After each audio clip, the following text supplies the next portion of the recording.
That sounds very plausible to me. It makes me feel bad. When I first got started in the UFO field, I was in the military still, right? Right. And I was sending the guy who started Saucer News. I can't remember his name. I was involved with him when I was a kid. Was it Bill Burns? And this guy that had in Clarksburg, West Virginia. I can't remember his name. But I was sending him stuff. When I left Germany, I heard there was about, I don't know, 7 or 8 big boxes to include films that I sent to him. Well, he died. Now, I understand they have a museum set up for him there. So you can go there, but I've not been back in that neck of the woods, since I got out of the military. But, when I was talking about him, Gary Barker, that was his name. Oh, yeah, he loved going ahead, making jokes about UFOs. He didn't really believe in all this stuff, no more than I didn't. I'm talking to the guy from Saucer News, and I'm saying, you didn't believe in it. Well, the one thing I wasn't really hitting up on all that much together because there were some problems that we knew was going on at the time with NICAP. NICAP was going ahead working with the U.S. government and telling some things, which got it to the point where some of the people were told to watch it, watch what they were having to say. It was about like, who was it? Admiral Hillencutter, I think, was one of the big chiefs in NICAP early on in the late 50s, early 60s. And he finally resigned from it, and he resigned from it because they went in and briefed him that Major Kehoe was actually lying about some things about the Air Force, which he wasn't lying about it. It was just that they were able to cover it up with, officially sanctioned cover stories, which was being fed to members of Congress. So they went ahead and showed where this was going on and where, when Congress wanted to go ahead and have a hearing on UFOs in 1960, and it was going to be a very serious hearing, and we could have gotten a whole lot out. Well, the Air Force went to one of the aides, one of the congressmen. This is all in Blue Book files, okay? And they went there and they said, okay, look, we're willing to come, but we want to ask Blue Book some things too. Or we want to ask NICAP some things too about some of the accusations they're making about the Air Force. So they don't want us to be able to ask questions. They want to be where only they are asking the questions, and that they have congressmen there to force the people that are asking to answer the questions. Well, naturally, NICAP didn't want to go along with that route. The reason they didn't want to go along with it, they were getting valid information, which can be confirmed now because we have access to the Blue Book files, and even more so, the OSI files. And a lot of things that tied in with Project Twinkle initially wasn't supposed to be part of Project Blue Book files because it was supposed to be a separate program. If people put 2 and 25 together and came up with 4, saying, oh, well, okay, Blue Book, Project Twinkle, well, we're still dealing with aerial phenomena, so they have to be together. Well, when they actually went ahead and put it on the back burner, Ruppelt knew that Project Twinkle hadn't ended. Project Twinkle is one of the offshoots and still carries over to what we call the,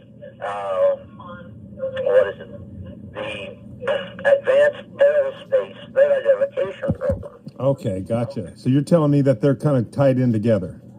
Oh, well, yeah, because, it was made clear that wasn't supposed to be part of Blue Book.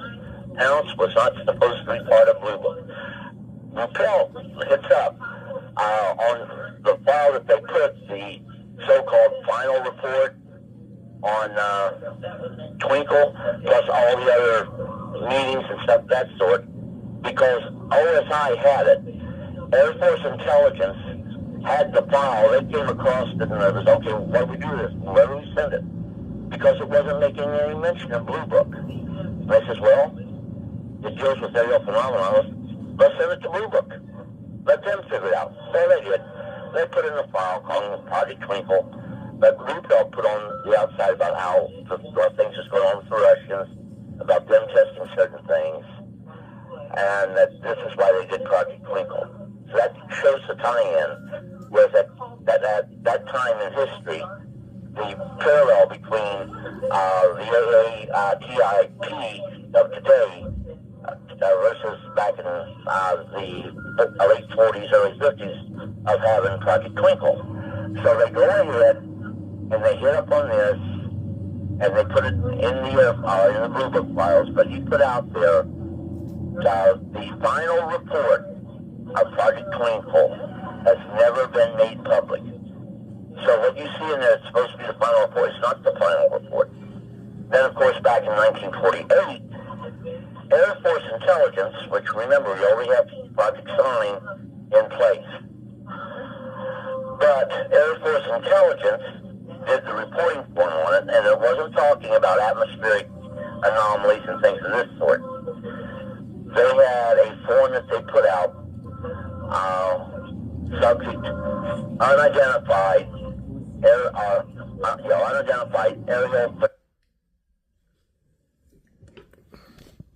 subject unidentified aerial phenomenon.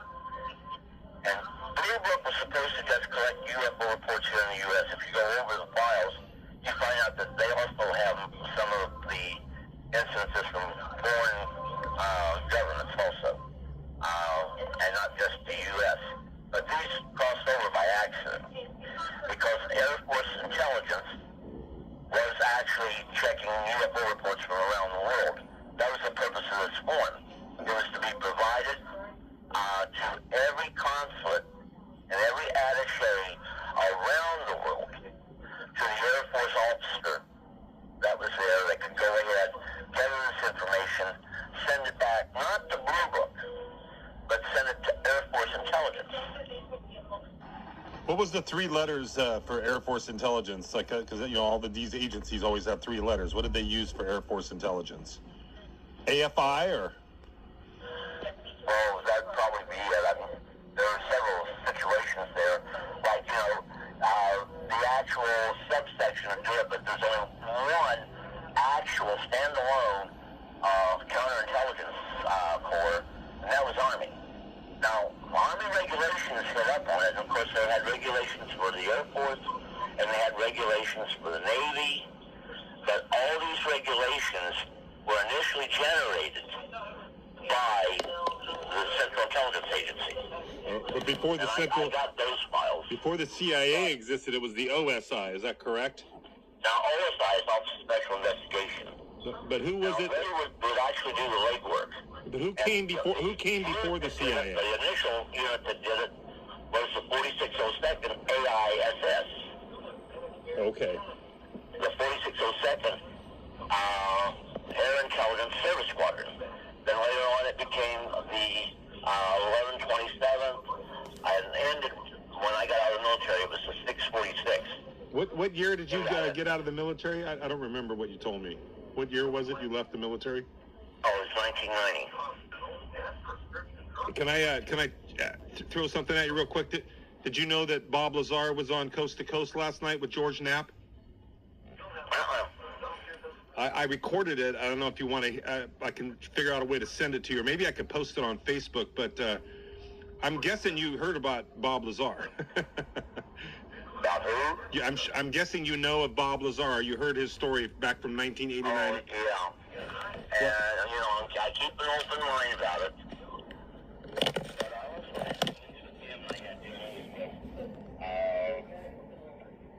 what's his name? His founder. Jeremy Corbell? No. John Lear? John Lear, right. John Lear was right here. And, I like John Lear. I consider him a friend.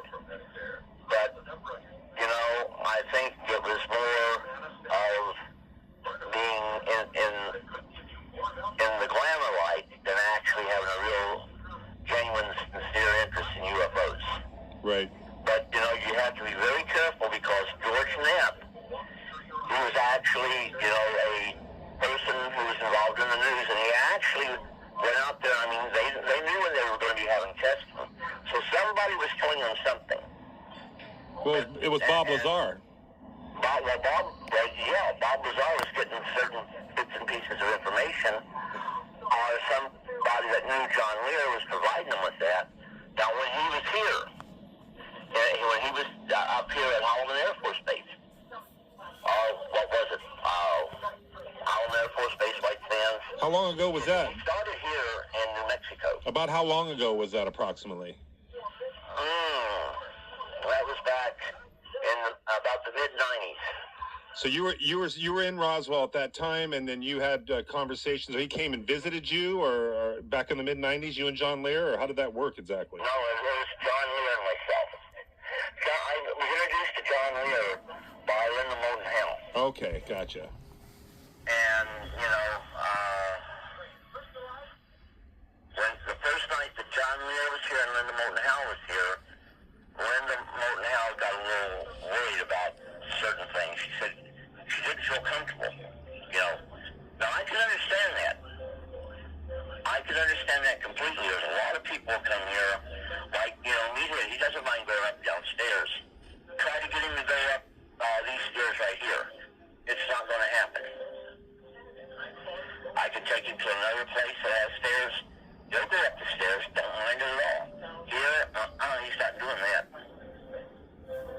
Yeah, I remember you told me when I was there that there's some, we'll just call it supernatural activity of some sort that's going on up there. I think you told me about. Oh, yeah, there's something that,